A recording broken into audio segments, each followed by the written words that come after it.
На денешната аукција на домашни хартии од вредност Министерството за финансии се задолжи кај домашните кредитори за нови 20,9 милиони евра, иако за враќање оваа недела доспеваат 10,5 милиони евра. Од СДСМ најавуваат дека темелно ќе се преиспитаат сите нетранспарентни задолжувања направени на товар на граѓаните, а за сите евентуални злоупотреби ќе следува одговорност. 9 мина обвинети за насилствата во собранието од 27 април во четврток ќе се појават на првото рочиште.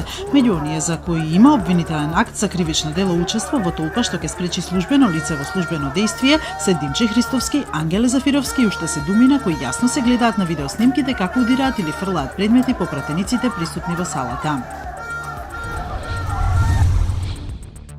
Председателот на Франција Емануел Макрон го одложи именувањето на владата за утре. Според соопштението од Елисејската палата, Макрон и премиерот Филип заедно одлучиле уште еднаш да ја проверат имотната и даночна состојба на идните министри пред нивните имиња да бидат објавени. Едно од главните ветувања на Макрон за време на изборната кампања беше дека ќе предложи закон за морален јавен живот.